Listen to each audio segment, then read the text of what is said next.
So I'm kind of stealing this idea from Carson Runquist, but I don't think it's his. I just wanted to do it because I watch different films than him, and I like his videos. So I thought, hey, why not?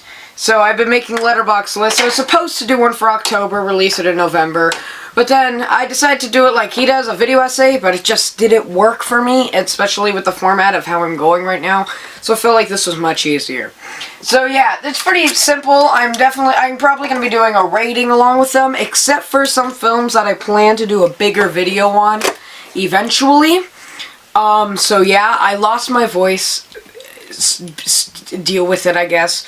But let's just go into it. Here's what I watched in November 2021.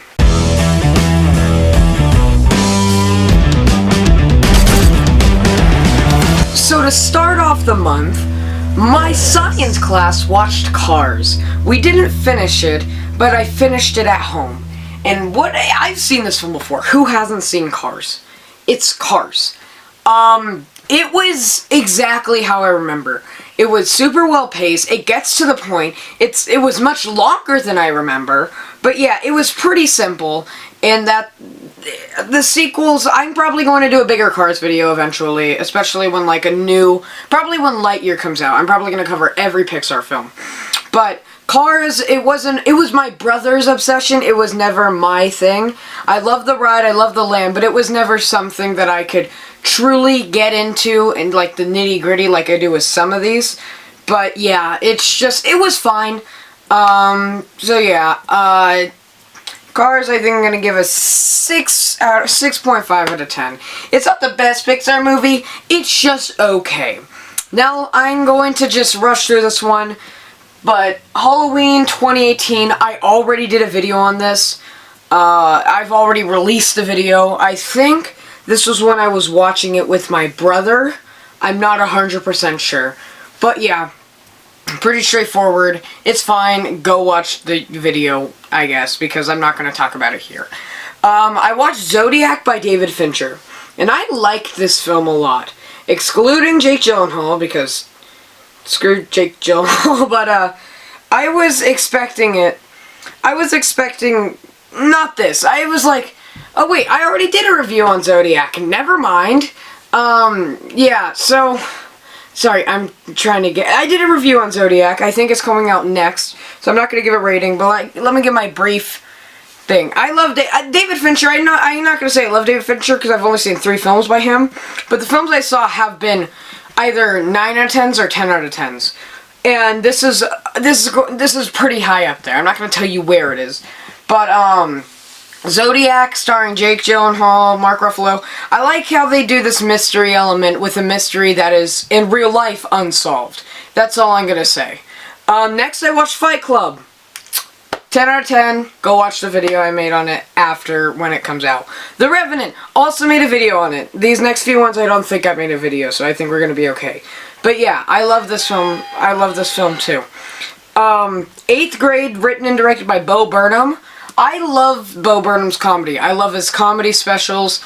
I loved Inside. I think I reviewed it. Yeah, I reviewed Inside. I was expecting this movie to be a little different, but it has I knew it was going to be different. It was much more stressful and dramatic than I was expecting it, considering he's a comedian. And, so the cinematography is incredible. I've watched some interviews with Bo Burnham. He is really respectful to, Elsie Fisher, who does an incredible job. This film is unnecessarily realistic, and I love it a lot. It deserves everything it's got. All the praise it's gotten, it deserves it. It is one of the best, most accurate depictions of school life that I've ever seen. The social media aspect, everything is just so true to what it's actually like. And Bo Burnham somehow knows how to work a story when he's an adult male around this 12-year-old girl in this setting, which, and internet stuff, I can tell how much he relates to it, as in he made videos, she's making videos, it's all that. It's really, really works all together.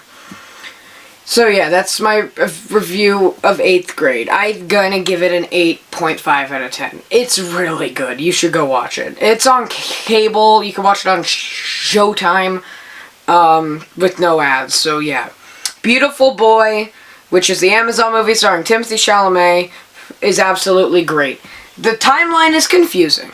Yes, but the cinematography has a great ending. It is really sad, and is also based on a true story. So if you find those types of films interesting, watch Beautiful Boy. It is one of Timothée Chalamet's best performances. And yeah, it's Steve Carell and Amy Ryan's in it. So I think I'm definitely going to rewatch this and make a more review of it. But yeah, just for now, Beautiful Boy, an incredible film. I think I'm going to give it another 8.5 out of 10. Then I watched National Treasure in my history class because we had a substitute. National Treasure, I'm definitely going to make a review on this film. I haven't gotten to it yet, but it's been far enough to where I have to rewatch it. But I loved, this film was so stressful, but so hilarious to watch at the same time. It had some of the stupidest action sequences, but then it also had some super interesting historical conspiracy concepts. It's the biggest mess ever of a film, and I absolutely loved watching it. There was so much commentary, like, there was so much you could joke about, and it's just one I'm definitely going to rewatch with friends, some of my friends. Yeah, but, it's, what the hell is this? 6 out of 10. That's fair. It's like dead center. Then I watched Phantom of the Opera. Now listen, I have a big nostalgic connection to this film, which is why it's going to get a decently high rating from me. I've seen the musical live twice. I've seen this film more times than I can count. I have the Royal Albert Hall disc right here. But somehow this film has stuck with me the most out of any of them. And it's because I've seen it the most. Gerard Butler as a Phantom, I don't hate him. I like his voice. I like the grittiness of it in the final layer. But when I see the musical again, I'm definitely going to do a video review of it. But I like Andrew Lloyd Webber, how every song has a connection to a next or previous one. Like, All I Ask of You, Music of the Night have a very similar melody. And it all throws together beautifully.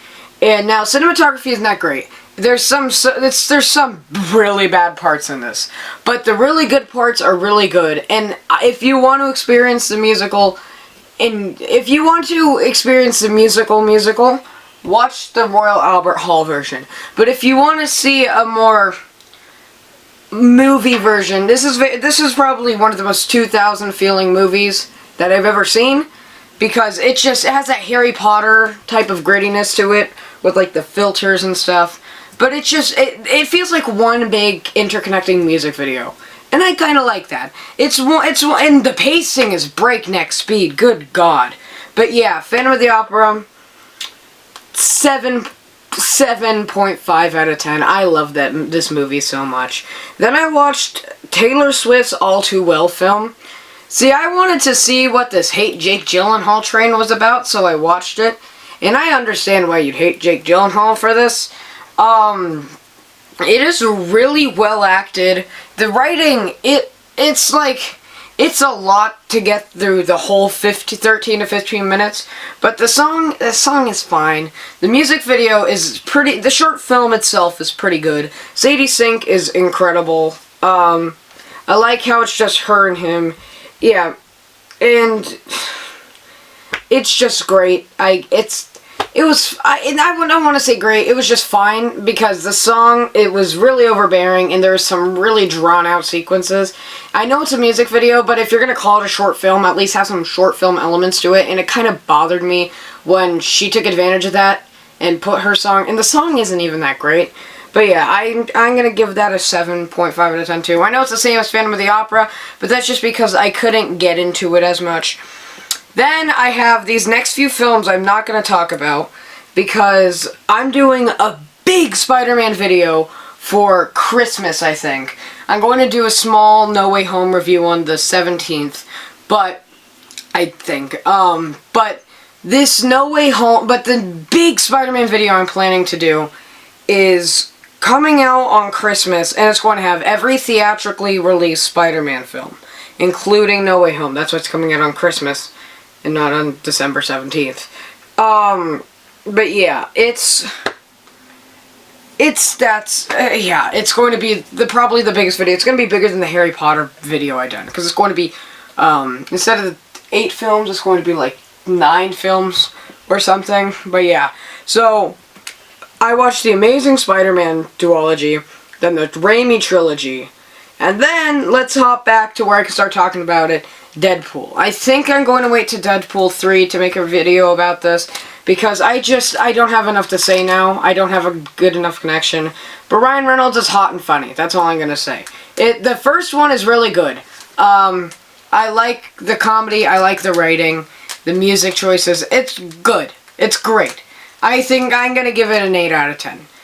Then I watched the Rocky Horror Picture Show, which is definitely going to deserve its own video, which I think I might do a video essay on. I'm not sure. It is the weirdest movie I've ever seen. Tim Curry, it's so weird. It's just so weird.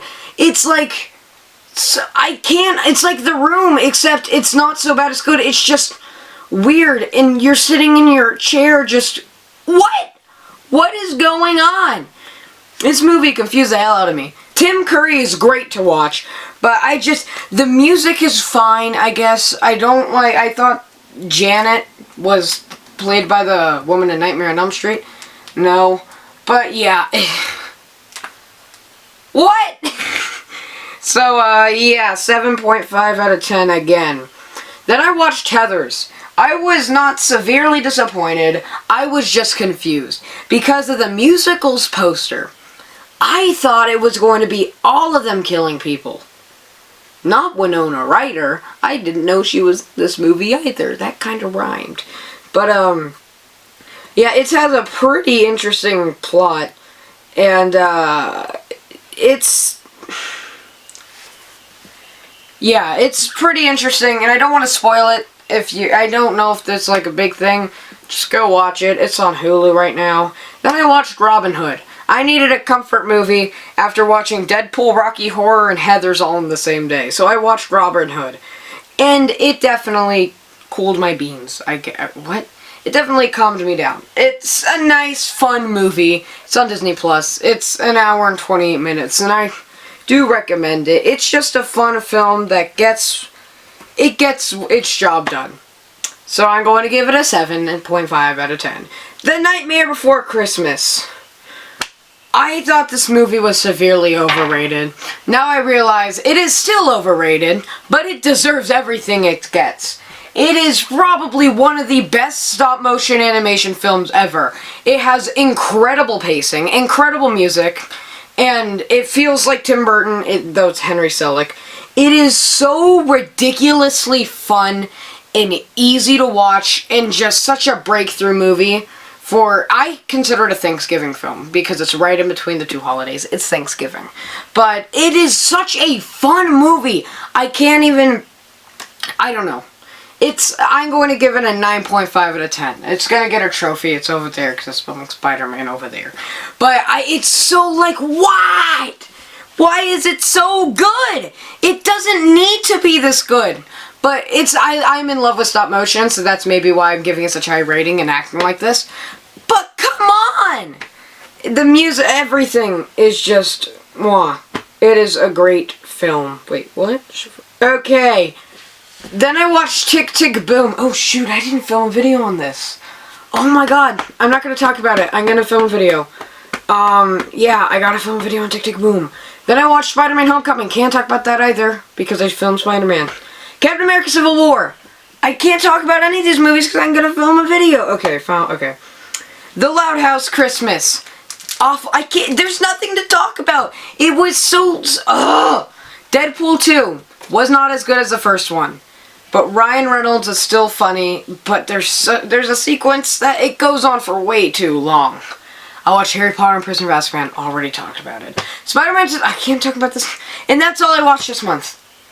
I can't talk about any of the later ones. So yeah, That's all I watched in November. I gotta be looser in December. Okay, yeah. Thank you guys so much for watching. That pissed me off so much. Stay gold, everyone.